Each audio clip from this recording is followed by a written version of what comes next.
E vou repetir. As ações, as opções que estão na mesa contra o regime que eu tenho ouvido são assustadoras, a ponto de fazer com que a lei Magnitsky deixe saudade. Sem mais delongas, eu falei mais cedo no programa que o cancelamento dos vistos dos ministros do STF e seus familiares e Paulo Gonet foi apenas o início das sanções americanas contra o regime. A partir da dobrada de aposta que a gente viu agora como parte do Alexandre de Moraes, e a gente já viu também como essas sanções já estão causando um racha no STF, resta a seguinte pergunta: como o Trump vai reagir? E a gente tem dois caminhos aqui. Nós temos sanções tradicionais, individuais, e nós temos as opções nucleares, diplomáticas e econômicas. E eu falei um pouco sobre isso ontem no Inteligência Limitada. Eu vivo chamando de inteligência artificial, mas é por hábito, né? Mas eu falei ontem no Inteligência Limitada que os Estados Unidos operam sob um paradigma chamado DIME. DIME é o nome de uma moedinha aqui nos Estados Unidos. Uma DIME é um acrônimo para diplomacia, inteligência, militar e economia. Todas as vezes que os Estados Unidos querem projetar os seus interesses, sejam eles quais forem em uma região, eles operam de forma integrada estes quatro aspectos. Eu volto a dizer: o aspecto diplomático, o aspecto de informação e inteligência, o aspecto militar e o aspecto econômico. Vejam, Donald Trump já ativou o aspecto diplomático, ainda não ativou o aspecto de informação e inteligência, não completamente, ainda não ativou o aspecto militar e está parcialmente, já ativou o aspecto econômico. Então, a resposta à pergunta que todos estão esperando é que eu não sei. Será? Não sei porque ninguém sabe. Nem as pessoas da Casa Branca sabem, nem as pessoas do Departamento de Estado sabem. Só Donald Trump sabe como vai agir em relação ao Brasil. O que eu posso dizer é o que vem sendo discutido e também como Trump agiu em algumas situações similares. Vejam, o Brasil comprou briga em todas as direções com os Estados Unidos e com seus aliados, e eu quero começar essa análise fazendo um paralelo com um caso mais parecido e que foi até menos severo do que o caso brasileiro. E eu vou dar o exemplo da África do Sul. Segundo noticiou o Wall Street Journal, devido ao seu alinhamento com o eixo do mal composto por China, Rússia e Irã, a sua postura anti-Israel, a sua corrupção sem freio e a perseguição violenta dos fazendeiros brancos, a África do Sul recebeu as seguintes sanções dos Estados Unidos: suspensão da ajuda financeira dos Estados Unidos à África do Sul em fevereiro, expulsão do embaixador do país em março, negativa do visto, o cancelamento do visto do enviado especial da África do Sul nos Estados Unidos em maio, sinalização americana de que os Estados Unidos podem se opor à reautorização de um importante programa comercial regional. E nessa semana, o secretário do Tesouro, Scott Bessent, não compareceu à reunião dos ministros das finanças do G20 na África do Sul. Ainda segundo o The Wall Street Journal, essas ações refletem o status de pária que a África do Sul passou a ter em Washington. Isso foi o que aconteceu com um país infinitamente menos importante, um dos membros do BRICS, né, menos importante em termos econômicos, diplomáticos e estratégicos que o Brasil. E se assim foi com a África do Sul, o Brasil também se tornou um pária em Washington. Logo de cara, a gente vê que as consequências do Brasil foram muito piores do que para a África do Sul. Afinal, não foi só um enviado especial que teve o visto negado, mas quase totalidade do Supremo Tribunal Federal e seus familiares que tiveram seus vistos cancelados. E se na África do Sul o Trump anunciou uma tarifa de 30%, no Brasil ele já começou com uma de 50%, com os senadores americanos ameaçando novas tarifas entre 100% e 500%. Então nós temos que dizer que as consequências do Brasil até agora foram mais severas do que a da África do Sul, o que me leva a um segundo ponto de análise. E agora eu quero falar do caso da Colômbia. Em 26 de janeiro desse ano, depois da Colômbia, do Gustavo Petro, amigo do Lula, comunista, guerrilheiro, proibir a aterrissagem de 2 voos vindos dos Estados Unidos que carregavam imigrantes ilegais deportados, o Trump anunciou que deu a seguinte diretiva aos membros da sua administração como forma de retaliação à Colômbia. E eu vou citar aqui ipsis literis. Essas são as diretrizes. Tarifas emergenciais de 25% sobre todos os produtos que entram nos Estados Unidos. Em uma semana, as tarifas de 25% serão elevadas para 50%. Proibição de viagem e revogação imediata de visto de autoridades do governo colombiano, bem como de todos os seus aliados e apoiadores. Sanções de visto a todos os membros do partido, familiares e apoiadores do governo colombiano. Inspeções reforçadas pela alfândega e proteção de fronteira em todos os cidadãos e cargas colombianas por razões de segurança nacional.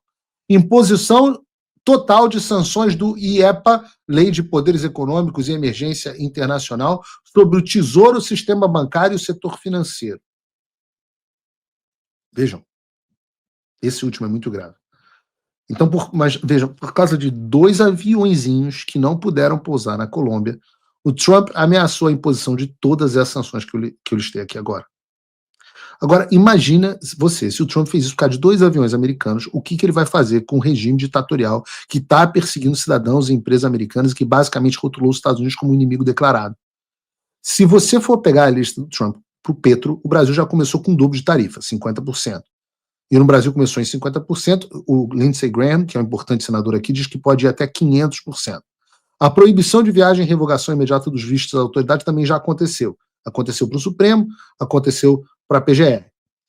Restam, então, sanções de visto a todos os membros do braço político do regime, bem com os seus familiares e apoiadores, alô Polícia Federal, alô funcionários do TSE, alô pessoas ligadas ao PT, a inspeção reforçada em todos os cidadãos e cargos brasileiros que tentem entrar nos Estados Unidos, alô você que está querendo viajar para os Estados Unidos, e a imposição de sanções econômicas, bancárias e financeiras através do AIPA, do IEPA, ou da Lei Magnitsky.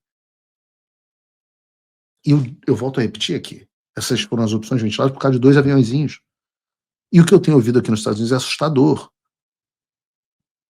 O que eu posso dizer a vocês, que é a minha aposta, Paulo, eu fiz essa aposta ontem no Inteligência Limitada, é que o próximo passo que nós teremos serão, e até onde eu sei, está muito em breve, eu continuo insistindo, e eu acho que eu errei pouco até agora, e operação do chat, mas vamos lá. A minha aposta até agora é que o Alexandre de Moraes sofrerá sanções Magnitsky no futuro próximo. Essas sanções podem ou não, num primeiro momento, serem acompanhadas das sanções ao escritório da Viviane Barça de Moraes, que é a esposa do Alexandre de Moraes. Podem ou não. Vamos ver o que eles vão fazer. Minha aposta é sanções ao Alexandre, acompanhadas, pelo menos não necessariamente no primeiro momento, mas logo em seguida, na Viviane Barça de Moraes.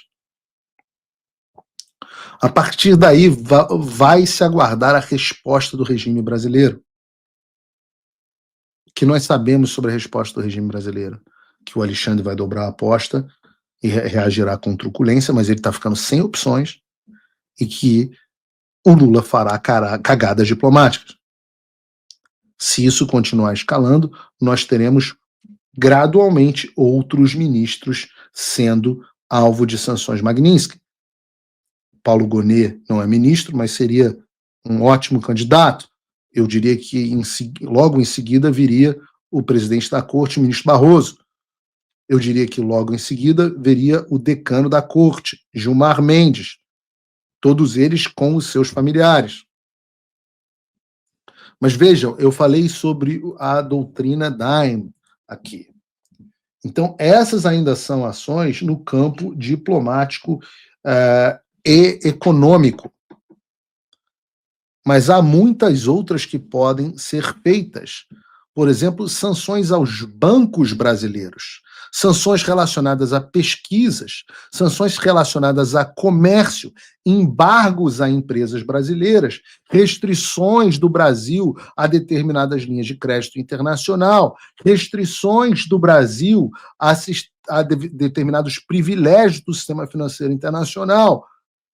O que eu quero dizer com isso é que esse é o caso onde a floresta inteira vai queimar.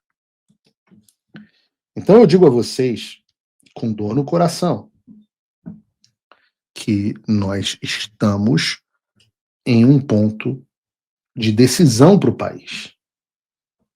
Nós estamos no ponto de decidir para onde vamos. E eu acho que a elite do Brasil ainda está muito tardia em entender os meios de ação que dispõem os Estados Unidos da América. Então eu faço um apelo às elites e autoridades brasileiras. O que está por vir, seja lá o que for, a floresta inteira queimada pode ser evitada. E eu estou mais do que disposto a impedir que a floresta queime. Para isso, vocês precisam dar o primeiro passo. É só o primeiro. Não estou dizendo que vai resolver. É o primeiro passo para sentar na mesa de negociação. É o seu. Se você joga pôquer, na maioria dos torneios de pôquer, para você sentar na mesa, você tem que comprar um cacife. Se você quer comprar o cacife para sua embaixadora parar de tomar porta na cara, e para você sentar, e eu faço questão de fazer isso pessoalmente, se você quer comprar o cacife, você senta na mesa aprovando, deixando que o Congresso aprove uma anistia ampla, geral e restrita. Esse é um ótimo primeiro passo. Um segundo passo é uma legislação que garanta a liberdade de expressão, especialmente online. Eu chamo de Bill of Rights online. Um Bill of Rights, uma carta dos direitos da liberdade de expressão online, que é algo que reverta a decisão esquizofrênica do Supremo Tribunal Federal sobre o Marco Civil da Internet. E o terceiro item, que é inevitável, é a responsabilização dos agentes públicos que abusaram do poder. E neste caso, nós achamos que pode ser que o caminho seja utilizar o Alexandre como um bode expiatório. Sim, é verdade, ele não agiu sozinho. Sim, é verdade. O ministro Fux deveria, por direito, ter tido seu visto cancelado. Mas a gente resolveu dar um voto de bondade a ele, um voto de boa fé. E ele agiu, comprovando que nosso voto de boa fé estava na direção correta. Mas a verdade é que quase todos os outros ministros têm razões para serem sancionados de uma forma ou de outra. Eu digo aos senhores, e vou repetir. As ações, as opções que estão na mesa contra o regime que eu tenho ouvido são assustadoras a ponto de fazer com que a lei Magnitsky deixe saudade. E eu não sei o que o presidente Trump fará.